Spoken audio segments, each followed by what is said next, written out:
നിങ്ങൾക്ക് എന്താ ലവ് മാരേജിനോടാണോ താല്പര്യം ആണോ? എനിക്ക് മാരേജിനോട് താല്പര്യമില്ല. ഇല്ല, വേണ്ട, നോ മാരേജ്. 5 മിനിറ്റ് മുമ്പേ കല്യാണം താമസിക്കുന്ന പെട്ടെന്ന് കൈ സോപ്പിട്ട് വേറൊന്നും പറഞ്ഞവര് വിടില്ലല്ലോ.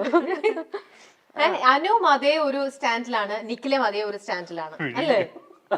അങ്ങനെയില്ല, എന്നെ ആർക്കും നിർബന്ധിച്ച് കല്യാണം കഴിപ്പിക്കാൻ പറ്റില്ല, അത്രേ അത്രേ ഉള്ളൂ.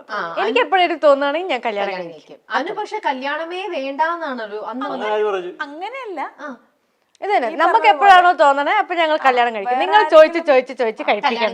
വേറെ ആരെങ്കിലും പ്രഷറൈസ് ചെയ്ത് നമ്മളെ അങ്ങനെ നമുക്ക് ഓക്കെ ആണ് ഇത് ഞങ്ങള് പൊളിക്കും എന്ന് തോന്നിയ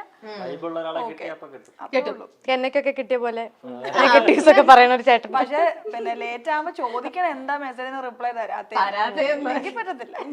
മലയാള സിനിമയിലെ നായികമാരോടും നായകന്മാരോടുമൊക്കെ പ്രേക്ഷകർ എപ്പോഴും ചോദിക്കുന്ന ഒരു ചോദ്യമാണ് വിവാഹത്തെക്കുറിച്ച്.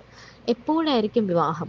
ഇപ്പോൾ യൂത്തിന്റെ യങ് ഐക്കൺ എന്ന് പറയുന്നത്, അല്ലെങ്കിൽ യൂത്ത് ഐക്കൺ എന്ന് പറഞ്ഞ് നമ്മളൊക്കെ നോക്കിക്കാണുന്നത് ഉണ്ണിമുകുന്ദനെയാണ്. ഉണ്ണിമുകുന്ദന്റെ നായികമാരെ എല്ലാം വെച്ച് അദ്ദേഹത്തെ കുറിച്ച് ട്രോളുകളും അല്ലെങ്കിൽ ഗോസിപ്പുകളും ഒക്കെ വരാറുണ്ട്. അതിൽ ഏറ്റവും കൂടുതൽ ഇരയായിട്ടുള്ളത് ഒരുപക്ഷെ മഹിമ നമ്പ്യാർ, അനുശ്രീ, നിഖില വിമൽ അങ്ങനെയുള്ളവരാണ്.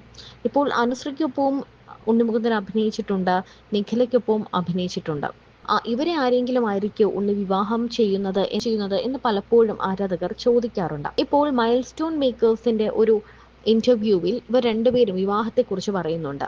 തങ്ങൾ വിവാഹം കഴിക്കാൻ താല്പര്യമില്ലാത്തവരാണ്, അല്ലാതെ നിർബന്ധിച്ച് ഞങ്ങൾ വിവാഹം കഴിക്കാൻ ആരെക്കൊണ്ടും പറ്റില്ല എന്നാണ് ഇവർ പറയുന്നത്. അതുകൊണ്ട് തന്നെ ആരാധകർ ചോദിക്കുന്നത്, ഇവരിൽ ആരാണ്, ഇവർ പ്ലാൻ ചെയ്ത് വെച്ച് പറയുന്നത് പോലെ ഉണ്ടല്ലോ, ഇവരിൽ ആരെങ്കിലും ഉണ്ണിമുകുന്ദനുമായി വിവാഹത്തിലാണോ അല്ലെങ്കിൽ വധുവാകാൻ ഒരുങ്ങുകയാണോ എന്നാണ്.